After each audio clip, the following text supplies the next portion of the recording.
Les dessous de l'immobilier en Estrie. Une présentation de Cher au vent, créateur de votre extérieur depuis 1981. Les dessous de l'immobilier en Estrie au 1077 Estrie. Voici Jean-François Bérubé et ses collaborateurs. Aujourd'hui à l'émission, j'ai le plaisir d'accueillir Mme Corinne Reed, notaire, Mme Leslie Tran, courtier immobilier, et sans plus tarder, nous démarrons l'émission avec M. Mathieu Cardinal. Alors bonjour tout le monde, aujourd'hui j'ai Mathieu Cardinal, administrateur chez Humano District. Bonjour Mathieu, comment ça va? Bonjour Jean-François, ça va très bien toi-même? Oui, super, écoute, deuxième fois que je t'invite à l'émission, j'aurais aimé t'avoir plus souvent, mais je voulais faire une mise à jour. Écoute, pour ceux qui nous écoutent, qui ne replacent pas Mathieu est un joueur d'importance à Sherbrooke ou ailleurs. En fait, la Maison Générale, actuellement, c'est un de vos gros projets, en fait, sur lesquels vous travaillez, mais juste avant de rentrer dans le sujet, dans les gros projets que vous avez faits, vous avez été promoteur, constructeur de Urbano, c'est bien ça? Oui, Urbano, qui est une tour tout près de l'axe Jacques-Cartier-King. Oui, qui a laissé sa trace, qui se déroule très bien. Qui vieillit bien. Qui vit bien, je suis allé c'est ça. récemment, puis je suis assez content de voir que le bâtiment vieillit très bien, la qualité, on la sent encore. Là. La revente se passe très bien d'ailleurs, puis vous avez rebâti aussi un autre immeuble derrière qui est Humano, c'est bien ça? Qui maintenant porte le nom de Lumino, qui a été rebaptisé par son nouveau propriétaire depuis 2021, qui est une firme d'investissement nationale. C'était combien de logements? Ça, c'était 180 logements. Quand même, hein? De mémoire, 179 pour être précis. Et sur le bord de la rivière, aussi une construction de qualité supérieure, donc il a très bien réussi et dont tout récemment, je discutais avec le fonds d'investissement qui l'a acheté. Ils sont très satisfaits de leur investissement à Sherbrooke, de la qualité de leurs locataires, etc. Donc, bien, bravo. En fait, je tiens à souligner votre leadership. C'est vraiment important d'avoir des gens d'affaires qui croient en leurs rêves, en leurs projets, qui font avancer la ville. Puis un des projets, en fait, qui est d'actualité, c'est la Maison Générale. Pour ceux qui ne situent pas vraiment l'endroit, c'est lorsque vous êtes, par exemple, coin King Jacques-Cartier, vous vous dirigez sur le pont. Là, c'est le couvent là, que vous voyez en haut de la côte. Là. Exactement. On l'appelait le Mont-Sainte-Famille il y a quelques décennies, mais c'est le site qui a été occupé par la communauté des Petites Sœurs de la Sainte-Famille pendant une centaine d'années, tout près de 100 ans. Et le couvent, ce que nous, on appelle le couvent, c'est leur maison générale qui comporte environ 250-260 000 pieds carrés de plancher. Wow. Okay. Le gros bâtiment un peu d'architecture quasi brutaliste en gros blocs de granit gris. Là. Qui est protégé, j'imagine, hein? Pas au sens patrimonial, pas au sens des lois patrimoniales, mais je veux dire, on a une responsabilité de sens social, hein? Oui, c'est ça. On a fait attention de bien, on a renouvelé, on est très, très intéressé à la réappropriation par la collectivité des lieux, l'utilisation des lieux, mais on fait très attention aux interventions sur le volet architectural qui serait apparent. Là, tout le monde écoute, là, on est juste curieux, là, parce que vous avez quand même, littéralement coupé la côte là, pour installer un bâtiment. Là. Il est composé de quoi exactement, ce bâtiment-là? C'est exclusivement du logement, ce bâtiment-là. Oui.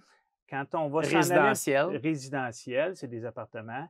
Quand on va construire vers l'est un peu, où on va créer plus tard l'entrée principale du site, qui va être au feu de circulation. Tantôt, vous disiez comment on va le localiser. Dans quelques années, on va dire que c'est au coin de Galt et Jacques-Cartier-Sud. Okay. C'est un axe important de la ville de Sherbrooke qui a été peut-être moins urbanisé que d'autres axes, où on passe assez rapidement avec une quasi-bretelle d'autoroute. Mais par ailleurs, la ville de Sherbrooke est déjà en train de planifier la revitalisation de cet axe-là, avec des trottoirs en banquette, des pistes cyclables sur Galt, etc. Okay. Donc, à cet axe-là, qui est vraiment au feu de circulation, il y aura l'entrée principale et là, il y aura une zone de commerce de proximité qui est prévue au Et là, projet. actuellement, là, le projet phase 1 qu'on pourrait appeler, totalise combien de logements? Le Galt, ça totalise 147 appartements. Au total? Oui.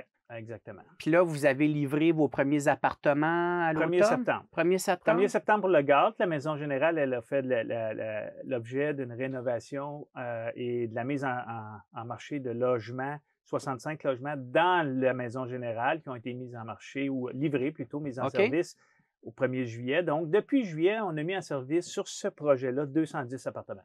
Puis en fait, vous projetez mettre combien de portes au total sur l'ensemble du projet, si ce n'est pas trop indiscret comme question?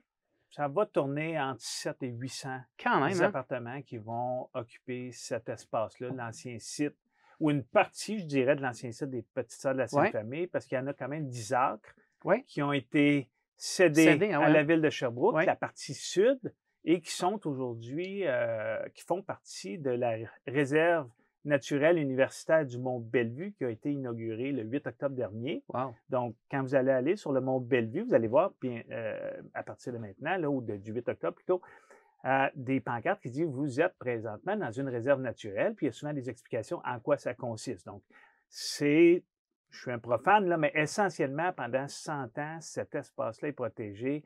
Il n'y aura pas de sentiers qui vont être créés. Ça devient une faculté de l'Université de Sherbrooke pour de la recherche, que ce soit en géomatique, en écologie et ou autre. Là. Mais c'est extraordinaire parce que c'est au cœur de la ville. C'est au cœur de la ville.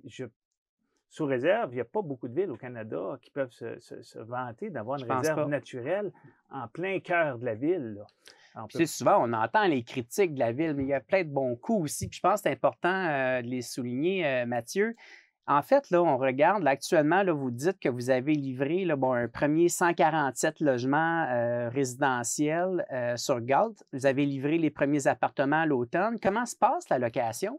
Ça va très bien. On doit être rendu à peu près à 50 d'occupation. OK. Est-ce que c'est selon vos attentes ou... Oui, tout à fait. Évidemment, on s'attend à une bonne période de location. On n'a pas livré en juillet, on est livré en septembre. C'est vrai.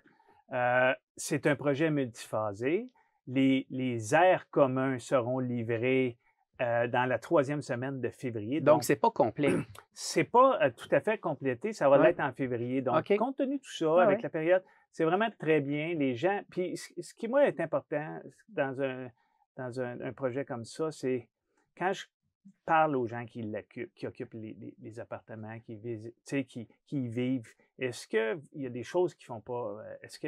qui font pas votre affaire, où les appartements sont bien conçus, sont confortables, vous aimez, on trouve une maison, hein, c'est ça que souvent on dit. Et le signal qu'on a nos clients, nos résidents, c'est on est vraiment bien, vos appartements, on est très bien. Bon, on a des désagréments parce que, bon, les projets multiphasés impliquent la poursuite de la construction, donc on a des mesures d'atténuation, puis on cherche à rendre les... Mais je pense que les gens adorent. Mais c'est qu'en fait, Mathieu, ce qui arrive, c'est que les gens ne sont pas habitués à des projets d'aussi grande envergure. Mais si on va dans d'autres villes, c'est la réalité. C'est en fait une nécessité de le faire de cette façon-là. Vous n'avez pas le choix de livrer étape par étape. Puis à un moment donné, on va avoir un clé en main. On regarde différentes tours à condos à Montréal. Les premiers condos sont livrés. La construction se complète 12, 13, 14 mois après la livraison des premières unités. Donc, ça vient avec. C'est sûr qu'on est peut-être moins habitué que dans une métropole. Hein? Les clients sont peut-être moins familiers, mais on y arrive et là, on commence déjà à transiger. On a une grande salle de co-travail qui a été mise en service. On voit que ça commence à être fréquenté. La bibliothèque... Quelle est la clientèle? Je vous dirais, on a une clientèle étudiante, jeunes professionnels en mi-carrière, puis retraités. Alors, c'est mix. C'est vraiment une communauté d'intérêt. On n'a jamais créé de milieu de vie pour des clientèles spécifiques, mais plutôt pour des communautés d'intérêt. Mathieu Cardinal, je vais te couper quelques instants, le temps d'une pause. On se retrouve après. J'ai plein de bonnes petites questions pour toi. À tout à l'heure. Vous écoutez le balado Les Dessous de l'immobilier en Estrie. Alors, nous sommes de retour avec Monsieur Mathieu Cardinal, administrateur de Humano District. Bonjour, Mathieu. Bonjour. Alors, écoute, on parle d'un projet intéressant, en fait, qui se trouve à être la Maison Générale, le fameux bâtiment ou le couvent qu'on retrouve au pied du Mont Bellevue. Hein, pratiquement ça. Donc, vous avez construit quand même un beau grand bâtiment d'unités résidentielles. On parle de quand même 147 logements. C'est énorme. Avant la pause, tu m'expliquais que vous êtes environ à 50 d'unités livrées. Quand on parle de pénurie de logements et tout ça, là, donc il y a quand même un bon rythme parce que 50 unités livrées, c'est quand même beaucoup de monde qu'on localise. Là. Oui, tout à fait. Les marchés locatifs ont besoin. Le produit trouve sa place. faut demeurer prudent. Il ne faut pas confondre la crise de l'abordabilité avec la crise de disponibilité des logements. Alors, il faut rester prudent. Évidemment, on a, par exemple, un projet qui s'en vient, là, qui va être livré le 1er juillet dans la Maison Générale. C'est une trentaine de logements résidentiels qui sont en collaboration avec l'ECAIR, l'organisme à but non lucratif en matière d'habitation, et c'est destiné pour des mères monoparentales. Donc, ici, il y aura une composante plutôt sociale, plutôt abordable au niveau de la composante loyer, avec une clientèle qui est visée, qui est spécifique. Mais ce qui est vraiment intéressant de la Maison Générale, c'est la cohabitation qu'on retrouve dans ce bâtiment-là. Exactement. C'est le concept de mixité. Souvent, on l'entend, puis c'est... Mixité, c'est pas juste un dépanneur avec des logements au-dessous. La mixité, c'est des gens qui occupent un bâtiment, un même espace et qui sont là pour des raisons différentes. Quelqu'un est là pour habiter, il sort de chez lui, il sort de sa maison. Et j'ai, par exemple, un auditorium qui peut accueillir 200 étudiants pour la faculté de génie. Et là, il y a 200 étudiants qui arrivent, eux autres, pour faire leur cours. Alors, on se croise, on cohabite. On a un centre de francisation, 60 étudiants en francisation qui sont là tous les matins, 3 fois par jour, 3 séquences par jour. On a 104 places de CPE dans cette maison-là, réparties en 2 installations, donc une de 60 et une de 44. Donc, ça prenait de l'imagination pour s'investir dans un projet comme celui-là? Ça prend un peu d'imagination avec peut-être une bonne dose d'innocence. Non, mais faire sa part. Mais ça prend l'adhésion aussi. Tu sais. Ça fait que ça prend des compétences dans le domaine de l'immobilier. Il faut savoir faire ça. Je ne sais pas moi qui est le dépositaire de toutes ces compétences-là. Je comprends. Mais ça prenait ça pour être capable de se réapproprier ce bâtiment-là. Mais tu as toujours osé, Mathieu. Je sais. Je t'ai connu en bas âge, dans les premiers bâtiments que tu as fait. Là, écoute, tu as toujours parti des projets de zéro, puis tu as toujours bien réussi, certainement avec beaucoup de difficultés dans différents projets. Mais tu sais, je reviens un peu au projet Urbano. C'était quand même très ambitieux comme projet initialement, de lever une tour à condo comme celle-là dans une région où les gens n'étaient pas habitués au type de service que ces unités-là offraient. Maintenant, je regarde ce que vous faites avec la Maison Générale. C'est encore plus complexe, je crois, de partir avec du vieux puis d'essayer de revitaliser tout ça. Puis la cohabitation, il y a une forme d'éducation que vous avez dû faire pour attirer les gens? Il y a une forme de dosage, une forme d'éducation qu'il faut faire. Évidemment, tu sais, il faut pas... faut réfléchir à qui on veut faire cohabiter. Il y a toujours cette réflexion-là qui doit faire l'objet de nos... C'est pas tous les usages qui peuvent et tous les humains qui peuvent cohabiter ensemble. Donc, mais on peut... ça va plus loin qu'on pense. On pense à Crocarium, qui est un OBNL en matière d'alimentation, qui ont ouvert la maison de l'alimentation, qui est une cuisine qui cohabite très bien. C'est du communautaire, ça va très bien. Ils vont offrir des petits plats aux gens, ils offrent de la formation aux écoles, aux enfants, aux parents, etc. Des cuisines qui peuvent servir d'événements corporatifs, c'est des cuisines ateliers. Donc, tout ça, ça cohabite bien. Il faut y voir. Puis il faut que tout le monde comprenne qu'on est dans ce contexte-là. Et corrige-moi si je me trompe, mais lors de la première émission qu'on avait fait, le 147 logements que vous avez livrés, je pense que ça communique au souterrain entre les 2 bâtiments, la Maison Générale et le bâtiment. C'est bien ça? Pour ceux qui s'intéressent un peu plus aux structures, aux volets techniques, dans ce projet-là, au niveau technique et innovation technologique, en structure, connecter ce bâtiment-là avec un bâtiment neuf. Puis là, vous le disiez tantôt, on l'a mis dans le trou. Donc, la rue Garde doit être, pour vous donner une idée, là, la rue Garde doit être environ 20 mètres plus basse que l'entrée du tunnel là, qui mène à la Maison Générale. Donc, tout ça, ça amène une réflexion en 3 dimensions. Et oui, donc, au niveau du tunnel, venir mettre des infrastructures, des semelles de fondation sous des semelles d'un bâtiment existant qui a quand même une relative envergure, ça amenait un certain lot de réflexion et de prudence. Moi, je disais de risque. Et de risque. Mais le risque, l'important, c'est de bien le connaître et de bien le travailler. Aussi, en matière d'innovation, il y en a peut-être certains qui ont vu que le bâtiment de la Maison Générale, mais aussi les nouveaux bâtiments, vont être chauffés grâce à des systèmes, il y en a plusieurs, mais des systèmes de thermopompage. Donc, ce qu'on a mis en œuvre, on s'est permis de thermopomper dans un climat nordique 365 jours par année, 24 heures sur 24. Donc, comment on arrive à faire ça? Bien, ce qu'on a créé, c'est qu'on a créé l'équivalent d'une rivière canalisée dans les bâtiments avec des masses d'eau substantielles et on a des injecteurs de chaleur et des preneurs de chaleur.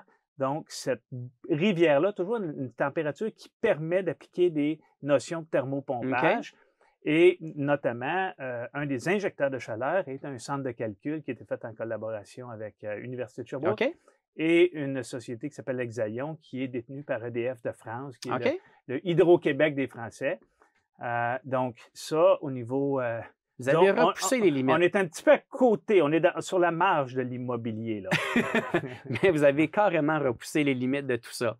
C'est-à-dire, on a un petit peu innové.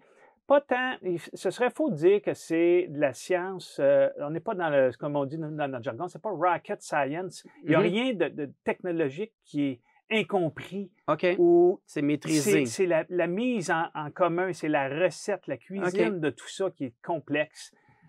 Mais je veux dire, on n'a pas... Est-ce que ce système-là pourrait servir à chauffer ou climatiser d'autres bâtiments voisins? C'est ce qui est prévu. C'est ce qui est prévu. C'est ce qui est prévu. Wow. Aujourd'hui, on va déployer des réseaux pour aller chercher des voisins. Un jour, on sera exothermique, on dit. Ça veut dire qu'on a plus de chaleur qu'on en a besoin. Il y a toutes les notions d'été, mais on s'intéresse beaucoup aux notions thermiques. Et ça nous permet d'aider nos grands fabricants d'électricité qui sont Hydro-Québec ou Hydro-Sherbrooke, qui sont un distributeur, d'avoir... ce qu'on fait, c'est qu'on dit, écoutez, nous, on va contribuer à baisser la demande électrique en ce que nous avons un site qui normalement prendrait, par exemple, 10 unités électriques, mais parce qu'on a ces réseaux-là, on est capable de le faire avec 6 unités électriques. Mathieu Cardinal, moi, je comprends l'audace de ces projets-là, l'initiative que ça prend pour les rendre à terme. Je vous encourage, je vous félicite à maintenir ce cap-là. Ça prend des gens comme vous dans des villes comme la nôtre pour faire avancer les projets. Administrateur de Humano District, merci beaucoup d'avoir pris du temps de venir nous expliquer ça. Puis je suis convaincu que ça va piquer la curiosité de bien des auditeurs. Merci de l'invitation. Je te souhaite une bonne avant-midi. Merci. À vous aussi. Au revoir. Vous écoutez le balado Les Dessous de l'immobilier en Estrie. Alors, bonjour tout le monde. Estrie. Encore une fois, j'ai la chance inouïe d'avoir Mme Corinne Reed, notaire de chez Reed Notaire. Bonjour Corinne. Allô Jean-François. Bon, écoute, toujours un plaisir de t'avoir à l'émission. Plaisir partagé. Écoute, on apprend. C'est incroyable. On va apprendre aujourd'hui encore, je te promets. C'est ça. En fait, aujourd'hui, j'avais le goût qu'on parle en fait des ventes ou même des achats des non-résidents. Oui, bien en fait, on va s'orienter aujourd'hui sur la vente par un non-résident. Oui. Mais d'entrée de jeu, je vais faire une petite distinction parce qu'il y a peut-être des concepts qui peuvent mélanger les auditeurs. Première des choses... Puis attends un peu, là, même moi, là, on peut être mêlé à l'occasion. C'est bien normal. C'est pas simple, là, puis on va vraiment faire le tour de tout ça. Tout à fait. Donc, première des choses, les ventes par un non-résident, ce que je parle ici, c'est on a un vendeur qui n'habite pas au Canada. Okay? Puis je ne parle pas du Québec, je parle du Canada. Ouais. Fait qu'un non-résident canadien, il est propriétaire d'une propriété ici au Québec. Il vend sa propriété. Il est considéré comme un non-résident au sens des lois fiscales. C'est de ça qu'on va parler majoritairement aujourd'hui. Je vais faire un petit aparté avec la nouvelle loi qui est rentrée en vigueur, là, si je ne me trompe pas, il y a 2 ans, en janvier 2023, sur l'acquisition par un non-citoyen. Je ne sais pas si tu te rappelles quand ça s'est arrivé. Ça a causé une commotion. D'ailleurs, on est encore dans le moratoire. Oui, c'est juste que là, on n'a pas de situation ambivalente dans le sens où, quand cette loi-là est rentrée en vigueur en janvier, elle a causé des problèmes sur les promesses d'achat signées en 2020. L'année d'avant, dans le fond. Moi, je vais te donner un exemple, Corinne. Au centre-ville de Montréal, des tours à condos, toutes des ventes en pré-vente. La livraison des unités était prévue pour le mois de janvier, juste avant le changement de la loi. En fait, ça a été un cauchemar pour les promoteurs parce qu'il y a au-delà de 20 des ventes qui étaient par des non-résidents. Je pense qu'ils ont eu des exceptions. Ils ont réussi à faire les transactions. Oui, il y a eu des exceptions, mais il y a eu une période, les 2-3 premiers mois, là, d'incertitude, je vais dire ça comme ça, puis il y a beaucoup de notaires, avec raison, qui, par incertitude on ne sait pas où ça s'en va, on ne sait pas ce que les juges vont conclure, puis pour que les auditeurs comprennent bien, l'enjeu, c'était, vu que c'est rentré en vigueur en janvier, là, je vais dire 2023 de mémoire, quand les promesses d'achat avaient été signées en 2022 par un vendeur, un acquéreur, pardon, non citoyen, bien là, on se retrouvait en 2023 qui ne pouvait plus acheter, mais il était lié par un contrat de promesse d'achat. C'est ça l'enjeu qu'on parle. Exact. Et là, les 2-3 premiers mois, on ne savait pas. Est-ce qu'on peut appliquer les promesses signées antérieurement? D'un autre côté, c'est facile de mettre une date antérieure puis de backdater ou de mettre une date qui n'est pas vraiment... ça se fait pas vraiment. Ben non, ça se fait pas, je sais, tout à fait. Donc, il y a eu une période d'incertitude de qu'est-ce qu'on fait. Nous, dans notre bureau, on s'est vraiment positionné chez les notaires pour, de un, étudier la loi et d'émettre des opinions juridiques. On a été beaucoup consultés par, entre autres, des agences de courtage dans des transactions particulières de est-ce qu'on est correct, on n'est pas correct? Parce que nous, on vivait la crise familiale et monétaire de ces gens-là. Oui, oui. Et tu avais parfois le notaire de l'acheteur qui faisait juste faire « ben moi, c'est nouveau, j'ai pas le temps d'approfondir ça. » Puis c'était tellement ambigu que justement, dans le feu roulant des dossiers, ben on prend-tu le risque? Ouais, non, je touche pas à ça. Exact. Nous, on avait décidé de se positionner, donc on a émis plusieurs opinions juridiques. Ça a fait en sorte que pour nous, ça a été une bonne chose parce qu'on a récupéré des transactions qu'on n'aurait pas peut-être eues. Ceci étant dit, c'est pas nécessairement de ça que je voulais parler aujourd'hui. Parce que là, on déborde tout le temps. Hein? Mais on pourra en revenir peut-être à la fin pour réexpliquer la différence entre les deux, mais ça, c'était vraiment une acquisition par un non-citoyen. Moi, je parle d'une vente par un non-résident. On joue ces mots, mais on n'est vraiment pas à même place. Non-citoyen, non-résident. Oui, exactement. Parfait. Puis pourquoi j'insiste là-dessus? On va revenir sur la vente par un non-résident. C'est pas la citoyenneté du vendeur qui est importante. C'est la notion de résidence. Et la notion de résidence, c'est une notion de fait au moment de la vente. Donc, au moment où est-ce qu'on va signer chez le notaire, est-ce que le vendeur est considéré comme un non-résident au sens des lois fiscales? Donc, on parle ici d'impôts. Ah bien, évidemment. On parle d'argent. Donc, et il faut le savoir avant parce que ça peut faire mal. Tout à fait. Ça peut faire mal parce que si on ne le sait pas, ça peut engendrer certaines situations. Un manque. Oui, un manque. Puis c'est de ça que je veux qu'on parle. Tu me poseras la question tantôt. Mais j'en reviens à ça. Mon vendeur pourrait être citoyen de France. Mettons, avoir la citoyenneté française, mais habiter au Canada, il n'y en a pas de problème. Mais si j'ai un Québécois domicilié en France depuis 15 ans, j'ai un problème. On comprend la différence. Et en cas de doute, là, vous avez peut-être déjà vu ça. Vu que j'ai dit que c'était une question de fait, il n'y a pas une liste qu'il faut cocher, puis que quand on a tout coché, tu deviens non-résident. C'est, je ne veux pas dire aléatoire, discrétionnaire, mais ça dépend. C'est est-ce que la personne qui vend a encore un compte bancaire au Canada? Est-ce qu'elle a d'autres immeubles? Est-ce que sa famille est avec elle ou n'est pas avec elle? Mais est-ce que je me trompe ou j'ai vu souvent les notaires parler aux comptables? C'est là-dessus que je m'en allais. Hein? Des fois, là, la situation est claire. On ne se pose pas de questions. Des fois, la situation est claire, mais on se fait... convaincre du contraire. En tout cas, du moins, on essaye de nous convaincre du contraire. Et en cas de doute, nous, les notaires, il y en a certains qui sont spécialisés, qui ont fait leur fiscalité. Mais moi, je fais beaucoup de transactions de non-résidents, mais je ne suis pas spécialisée en fiscalité. Okay. Donc, on va, dans ce cas-là, demander l'opinion d'un fiscaliste. Moi, un vendeur qui me dit « Non, non, je suis résident, pas besoin de faire... » Parce que là, il y a un impact, on n'a pas parlé encore, mais il y a une retenue à faire. Ouais. « Non, non, je ne suis pas résident, je ne veux pas faire de retenue. OK, amène-moi une opinion de ton fiscaliste qui va faire tes rapports d'impôt puis qui va faire tes trucs pour ton gain en capital, qui me statue que tu es résident canadien, je ne la ferai pas ta retenue. Parce que là, j'ai un expert, plus que moi, qui est venu statuer sur quelque chose, c'est sur sa responsabilité à lui que je vais me baser. Fait qu'en cas de doute, il est très fort probable que votre notaire vous demande une opinion pour venir soit dire que vous êtes résident ou que vous êtes non-résident. Puis en même temps, évidemment, on ne mettra pas tout le monde dans le même panier, mais il y a beaucoup de courtiers qui vont quand même déjà aiguiller leurs vendeurs dans une situation comme celle-là, parce que de le savoir d'avance, c'est la clé. Oui, puis pardonne-moi si je me trompe, là, mais je pense que ça t'arrive une fois de l'oublier peut-être dans ta jeune carrière de courtier et ce genre de choses. Puis jamais tu le fais après. Exact. Tout comme nous, les notaires, c'est le genre de choses qu'on peut peut-être oublier de regarder dans nos premiers dossiers, mais après ça, c'est sûr que ça fait partie... Moi, c'est une checklist habituelle là, de le vendeur, est-ce qu'il est considéré ou pourrait être considéré non-résident. Et là, je veux faire un petit aparté vite, là. Dans les actes de notaire de vente, tu as sûrement déjà vu, Jean-François, il y a une déclaration du vendeur qui vient dire que le vendeur déclare qu'il n'a pas l'intention de déménager à l'extérieur du pays. Cette déclaration-là, elle est là techniquement pour ça, mais elle n'est pas juste parce que l'intention n'a rien à voir.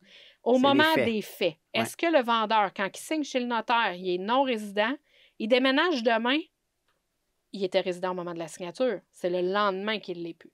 Puis ça, c'est toute une question de contexte. Des fois, on essaie de s'en faire passer des petites vides, fait que c'est là qu'on va impliquer le fiscaliste quand on n'est pas sûr. Corinne Reed, notaire, je vais t'arrêter le temps d'une pause, puis après, on va expliquer aux gens, en fait, quelles sont les conséquences et ce à quoi, en fait, on doit s'attendre. Alors, on se retrouve dans quelques instants. Super. Merci. Vous écoutez le balado Les dessous de l'immobilier en Estrie. Alors avec aujourd'hui, Jean-François on parle d'un sujet vraiment intéressant, quand même assez technique pour les gens qui veulent vendre leur propriété qui sont non-résidents. Tout à fait. On a expliqué un peu le processus avant la pause. Pour ceux qui l'ont manqué, toujours possibilité de retourner consulter le balado, en fait, au 107 pour la première partie. Pour la première partie.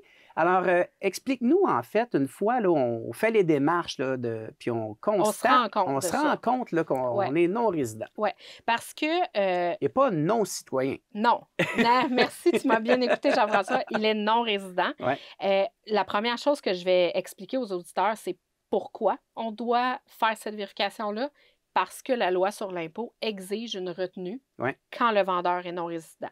Et là, j'insiste sur le « exige ». Encore une fois, ce n'est pas le notaire qui s'est levé ce matin-là pour vous challenger puis faire des bâtons dans les roues dans le dossier. Vous appliquez la loi. On applique la loi.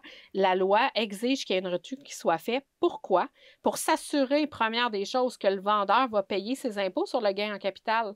Le vendeur, il est non-résident. Ça veut dire qu'il est dans un autre pays. Bonne chance pour l'attraper si jamais il décide de ne pas payer ses impôts sur le gain en capital, parce qu'on se rappelle que ça peut être imposable si ce n'est pas la résidence principale et ainsi de suite. L'autre chose aussi, pourquoi la retenue, c'est qu'on doit protéger l'acheteur. Et dans la loi, je suis retournée voir mes choses avant de faire la chronique, bien entendu, pour tout avoir frais à ma mémoire. C'est même l'acquéreur qui serait tenu de retenir cette retenue-là. Évidemment, ça passe par le biais du notaire. Oui, c'est ce que la loi vient dire, parce que c'est sur les épaules de l'acquéreur que ça retomberait si le vendeur ne paye pas son gain en capital, ses impôts. Donc, il pourrait y avoir un retour de saisie sur l'immeuble? Entre autres, et une exigence de paiement par l'acheteur. Vous comprenez que nous, les notaires, on est là pour protéger tout le monde, protéger le créancier pour une saisie de l'immeuble, mais l'acheteur d'un éventuel recours en paiement. Donc... c'est important de le noter, ça. Ben oui. Puis ça... On en parle dans toutes les chroniques.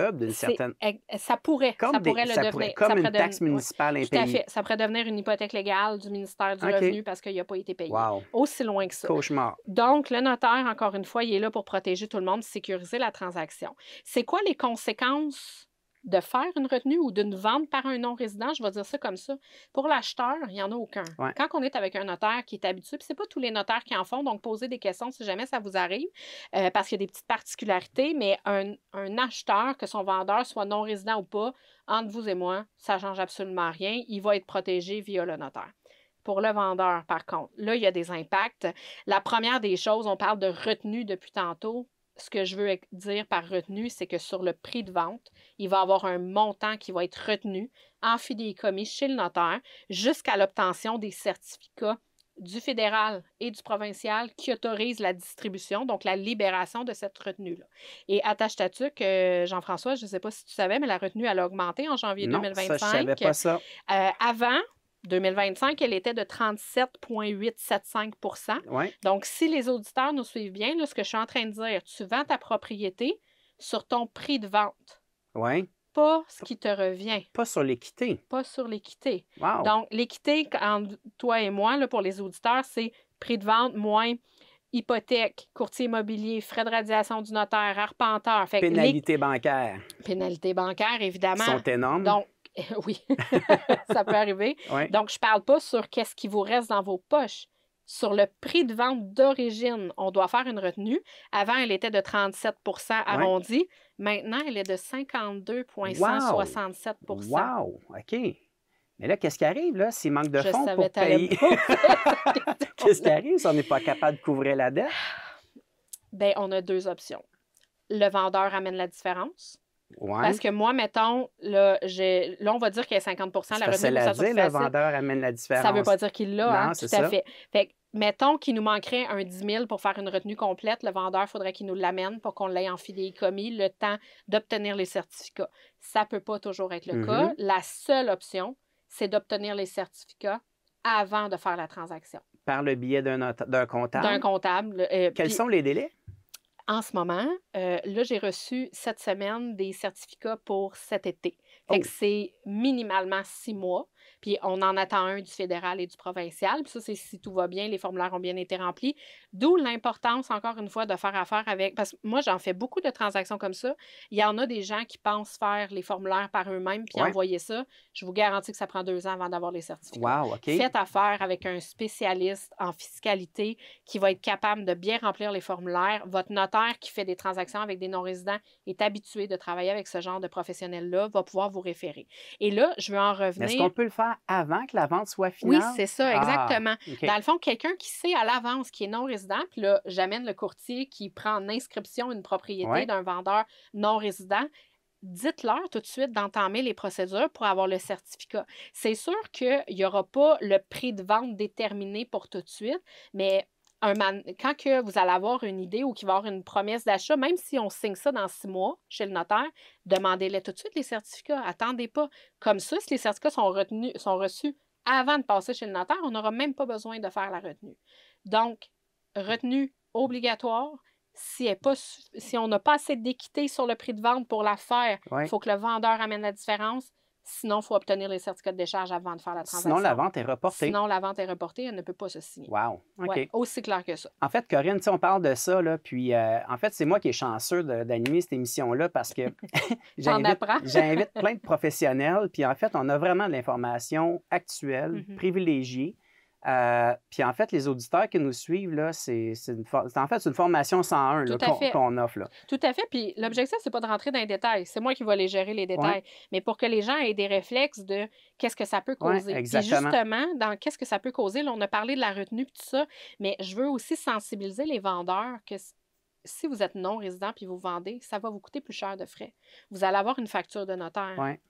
De plus que votre radiation, que votre quittance, parce que moi, ça me demande des vérifications, des conventions de retenue, et vous allez avoir aussi des coûts de votre comptable fiscaliste. Il faut envisager ces coûts-là aussi, ces démarches-là, parce qu'il va y avoir des documents à produire aux autorités fiscales. Donc, ça se fait. Mais je pense que la plus grande dépense, c'est le temps ou le délai. Parce que de reporter une vente ou de supporter, c'est pas nécessairement jojo. Tout à fait. Corinne Reed, notaire, franchement, merci beaucoup d'avoir pris encore une fois du temps de chez Reed Notaire. Je te souhaite une super belle avant-midi. À toi aussi, mon cher, puis au plaisir de se revoir pour une autre chronique. Je l'espère bien. Merci à toi. Bye. Vous écoutez le balado Les dessous de l'immobilier en Estrie avec bonjour tout le monde. Aujourd'hui, j'ai Leslie Tran, courtier immobilier, Royal Lepage Évolution, qui vient nous parler. Plusieurs d'entre vous ont peut-être déjà vu Leslie sur les réseaux sociaux, très impliquée au niveau communautaire. Bonjour Leslie, comment ça va? Salut Jean-François, ça va super bien toi? Oui, merci d'avoir accepté l'invitation. Merci de me recevoir. Bien, j'ai essayé de t'inviter quelques reprises, mais tu es pas mal occupée. Bien, on a une grosse année. Grosse année, hein? On a une grosse année, puis il y a quelqu'un qui m'a déjà dit que le temps familial, c'est important. Donc, tu m'appelais souvent quand j'avais du temps familial de réserver. Donc, aujourd'hui, j'en avais pas. Ça passe juste une fois, les jeunes enfants, il faut en profiter. Leslie, écoute, je dois te féliciter. Je sais que tu es très impliquée dans une fondation qui te tient à cœur. Comment ça s'est passé pour vous? Rappelle-moi le nom de la fondation. Bien, il y a 2 causes qui me tiennent à cœur. Causes, oui. Il y a l'Escale, qui est un centre d'hébergement pour femmes victimes de violences conjugales. Ça, c'est plus difficile, je te dirais, parce que je pense qu'il y a encore beaucoup de mythes autour de la violence conjugale. Et il y a la Grande Table, que ça, bien, c'est plus facile parce que bien, c'est des enfants qu'on aide dans les écoles à se nourrir. Donc, dans les 2 cas, ça va super bien. Comme tu sais, c'est des choses qui me nourrissent. Puis, c'est pas du bénévolat. Oui, c'est du bénévolat, mais c'est tellement, je veux pas dire un investissement, mais sur soi. J'apprends beaucoup sur moi. Mais ça me permet aussi de connecter aussi avec des gens de cœur. Puis ça, tu le sais, là, tu t'es impliqué longtemps. Là. Puis les comités sont composés de gens très impliqués. Passionnés. Puis c'est souvent les gens les plus occupés qui sont les plus impliqués. Fait que vraiment, là, c'est... Ben, bravo, en fait. Je tiens quand même à le souligner, là, parce que c'est souvent les mêmes personnes qu'on voit qui s'impliquent. Puis je pense que c'est important de le souligner. Puis en même temps, je le sais parce qu'on a eu la chance de le partager à plusieurs reprises ensemble. On le fait aussi d'une façon un peu égoïste parce que c'est le fun de redonner. Hein? Puis on est quand même gâté par la vie, puis on peut le faire. Puis on essaie de passer le message à la population. Totalement. C'est comme tu dis, c'est égoïste parce que j'ai foncièrement du plaisir à le faire. Exactement. On ne s'attend pas à rien en retour.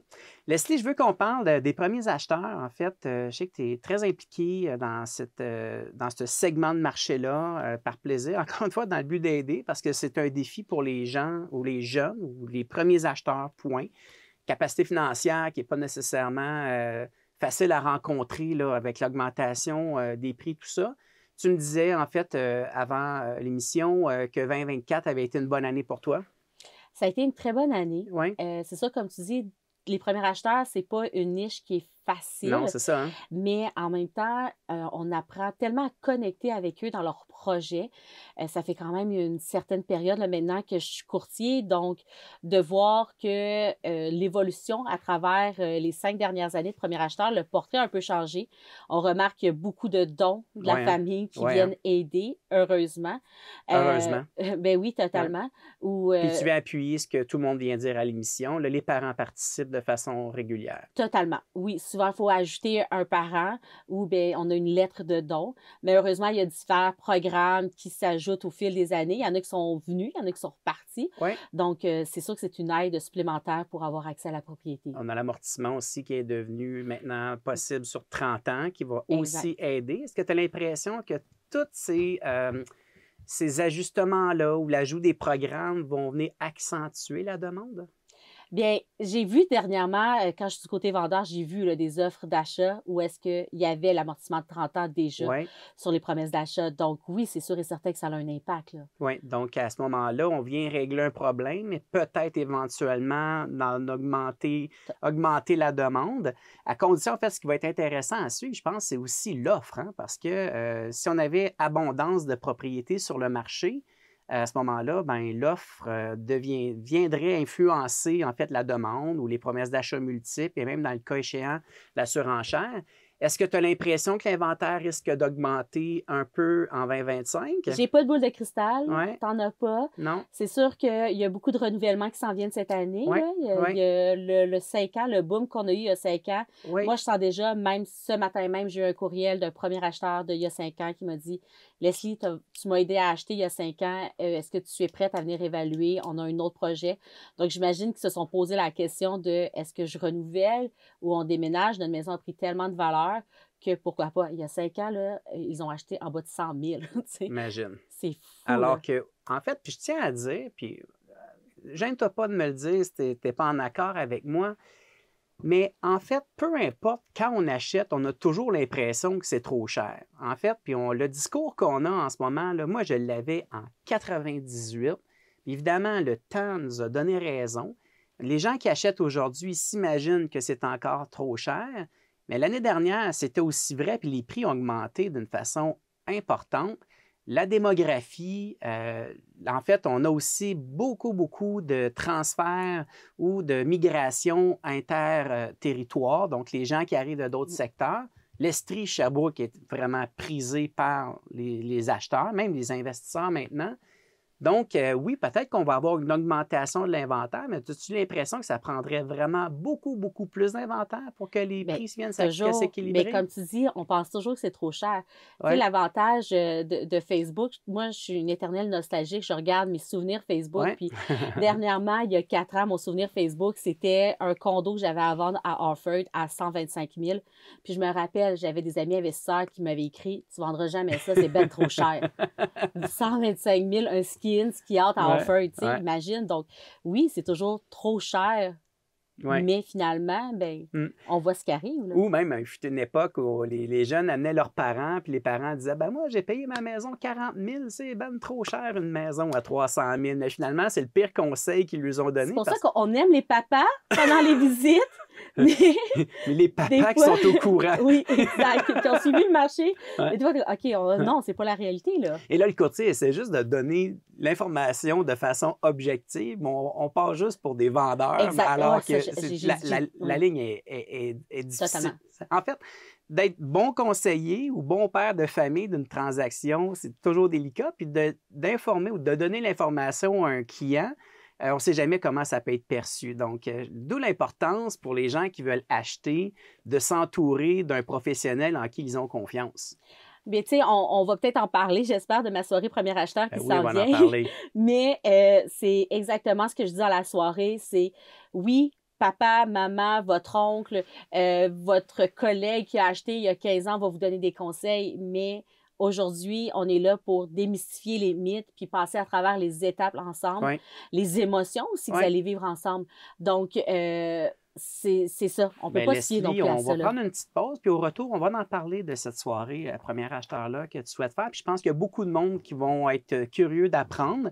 Puis en même temps, si vous n'êtes pas disponible à la date donnée, il y aura certainement d'autres occasions ou d'autres offres qui se feront à vous. Alors, on se retrouve dans quelques instants. Merci. Super. Vous écoutez le balado Les dessous de l'immobilier en Estrie. Écoute, je voulais t'inviter qu'on parle, en fait, évidemment, début d'année comme ça, un nouvel achat pour les jeunes couples ou les gens, en fait, même un peu plus âgés qui achètent leur première maison. C'est un enjeu vraiment important. Je pense que ça peut même être un stress.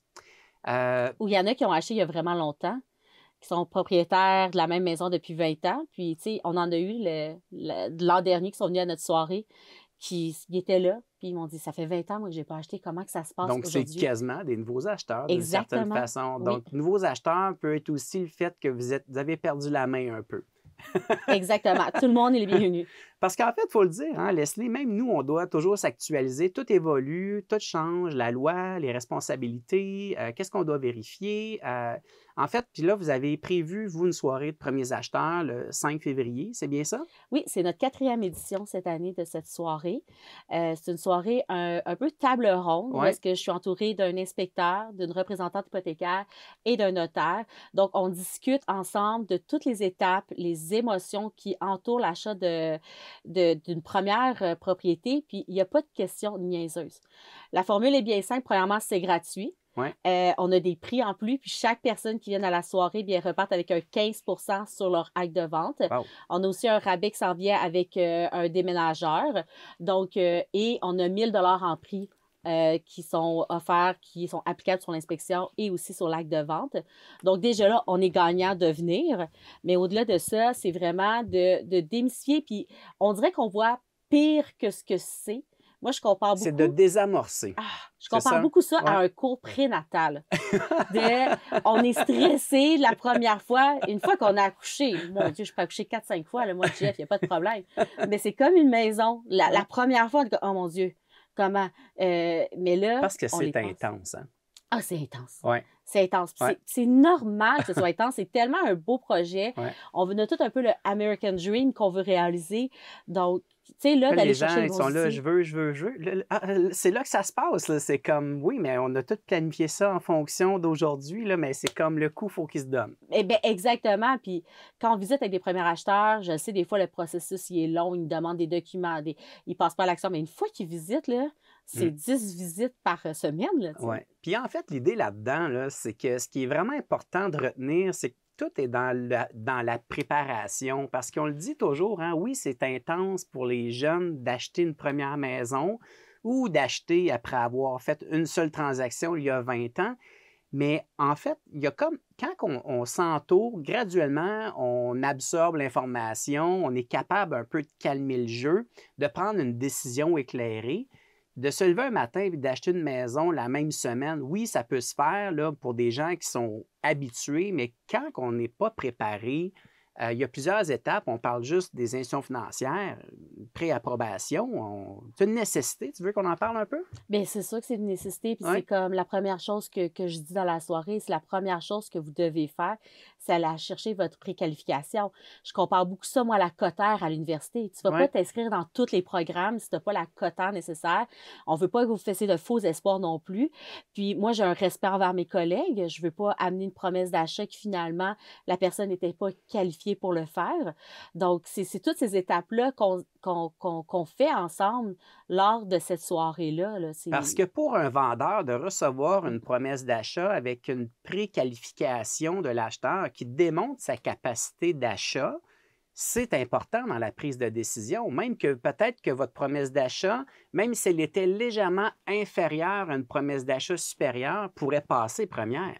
Puis totalement, moi, quand je suis du côté du vendeur, je ne vais pas accepter une promesse d'achat si je n'ai pas une préqualification qui est jointe. Puis je ne pense pas que tu le ferais non plus, Jean-François. En fait, nous, de toute façon, lorsqu'on a des promesses d'achat, on élimine d'emblée celle qui n'a pas de préqualification. C'est trop facile de faire confiance à une promesse d'achat, mais qui n'est pas bien montée. Donc, en fait, souvent, comme je le dis, hein, lorsqu'on fait la rédaction, la lecture d'une promesse d'achat, ce n'est pas tant ce qu'elle contient, mais c'est ce qu'on retrouve entre les lignes, finalement, qui donne un message, en fait, non dit de l'acheteur ou du profil d'acheteur. Je pense que surtout dans des cas de promesses d'achat multiples, c'est rapide, puis on doit prendre la meilleure. Mais la meilleure, c'est souvent pas la plus chère. C'est pas celle qui est la plus élevée, en fait. Bien, puis des fois, on me pose souvent la question, est-ce que je mets la fameuse lettre de présentation? Qu'est-ce que je fais avec ça? Ouais. Mais c'est sûr que, tu sais, on visite, on regarde le décor. Bon, mais c'est des personnes âgées. Souvent, elles veulent donner aussi la chance à des premiers acheteurs parce que leurs propres petits-enfants vivent ça. Donc, vous n'êtes pas désavantagés du tout d'être des premiers acheteurs. Puis ça, il faut le comprendre. Puis il ne faut pas oublier, je le répète, un courtier pour acheter, c'est gratuit. Ouais. Donc, pourquoi s'en passer? On dirait que des fois, c'est comme, mais non, c'est trop beau pour être vrai. J'ai ma rencontre. C'est comme, mais non, mais là, et où la pogne? Il n'y en a pas. Oui, exact.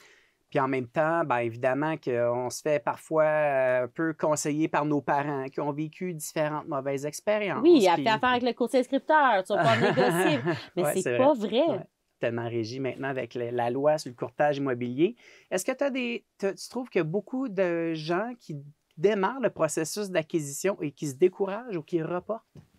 Il y en a qui reportent. Oui, hein? Ben oui, c'est sûr et certain. Surtout quand eux, ils prennent la décision, est-ce que je renouvelle ou pas mon bail? Ouais. C'est là que c'est un peu décisif. Ouais. Donc, oui, là, c'est sûr. On est vraiment dans cette période-là en ce moment-là. Oui. Fait que c'est un stress, dans le fond, de savoir est-ce que je résilie mon bail ou je ne renouvelle pas mon bail. Là, ça veut dire qu'au 1er juillet, je suis à la rue. Puis connaissant le marché, ça ne sera pas facile. Donc là, on ne veut pas faire de vente par dépit. On veut s'assurer qu'on fasse un achat ou qu'on se sent bien puis qu'on va être confortable d'établir notre famille. Alors, on est vraiment dans une situation où prenez le temps de bien vous faire accompagner. Leslie, en fait, ça va être une grosse hiver là, parce que là, si tu me disais que chaque acheteur visite en moyenne 10 propriétés, là, ça va être épouvantable. Bien, c'est sûr qu'on va être très, très occupés, l'équipe, mais on aime ça. On aime ça. Puis les premiers acheteurs, pour vrai, c'est un dada de l'équipe. Ouais. Il y a quelque chose, il y a une reconnaissance. Tu sais, on n'oublie jamais notre premier, hein, Jeff? Exactement. Donc, on veut être leur premier. Merci beaucoup, Leslie, d'avoir pris du temps de parler de ce sujet vraiment intéressant qui est les premiers acheteurs. Sinon, on donne rendez-vous aux gens le 5 février. C'est où exactement? Le 5 février, ça se passe chez les bureaux de Royal-Lepage Évolution au 1000 boulevard Lionel Groulx. Donc, si jamais il y en a qui sont intéressés à s'inscrire, je rappelle, c'est gratuit. Puis, il va y avoir de la place, mais si jamais, je comprends, premiers acheteurs se vendent des petites familles, bien, ça va être aussi diffusé en direct là, sur notre Facebook. Excellent. Merci beaucoup, Leslie Tran. Bonne journée. Bye. Bye-bye. C'est déjà ce qui conclut notre émission d'aujourd'hui. Merci beaucoup encore une fois d'avoir été avec nous. Ça fut vraiment un grand plaisir pour moi, une opportunité d'échanger avec mes merveilleux collaborateurs, M. Mathieu Cardinal, Mme Corinne Reed, ainsi que Leslie Tran. N'oubliez pas qu'en tout temps, vous pouvez aussi réécouter l'émission Les Dessous de l'immobilier en Estrie ou encore les partager avec vos proches en allant sur le site du 1077 Estrie dans la section Rattrapage ou encore via l'application Cogeco sur la section Balado. Merci à mon grand ami Gilbert à la console. On se retrouve samedi prochain dès 11h pour un nouveau segment des Dessous de l'immobilier en Estrie. Vous allez retrouver Mme Priscilla Quirion avec le classique 80-90. Bonne fin de semaine tout le monde. Les Dessous de l'immobilier en Estrie, une présentation de Cher au vent, créateur de votre extérieur depuis 1981. Rattrapez l'émission en balado au fm1077.ca.